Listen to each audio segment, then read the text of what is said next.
എന്തായാലും മഴക്കാലം തുടങ്ങാറായി അല്ലേ? വേനൽ മാറി മഴ വരുമ്പോൾ അതോടൊപ്പം വരുന്ന അസുഖങ്ങളും കുറവല്ല. ഉദാഹരണമായി ഇപ്പോൾ പനിയും ചുമയും ഇല്ലാത്ത വീടുകളില്ല എന്ന് തന്നെ പറയാം.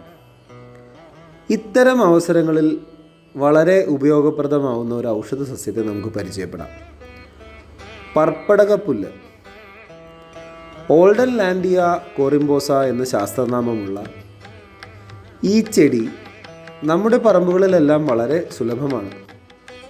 എന്നാൽ പനിക്ക് ഇതൊരു അഗ്ര്യൗഷധമാണെന്നുള്ളത് നമുക്ക് എത്ര പേർക്കറിയാം? അതുപോലെ തന്നെ ഉദര സംബന്ധമായി വരുന്ന പ്രശ്നങ്ങളിൽ അഥവാ ദഹന സംബന്ധമായി വരുന്ന ബുദ്ധിമുട്ടുകളിലും വളരെ വിശേഷപ്പെട്ട ഒരു ഔഷധമായി പർപ്പടകപ്പുല്ലിനെ ഉപയോഗിച്ചു വരുന്നു. പനിയുടെ ഔഷധയോഗങ്ങളെപ്പറ്റി പറയുമ്പോൾ ഏറ്റവും പ്രാധാന്യത്തോടു കൂടി സഹസ്രയോഗത്തിൽ പറയപ്പെടുന്ന ഒരു യോഗമാണ് ഷഡംഗപാനീയം. ഈ ഷഡംഗപാനീയത്തിലെ ഒരു പ്രധാന ചേരുവ കൂടിയാണ് കക്ഷി.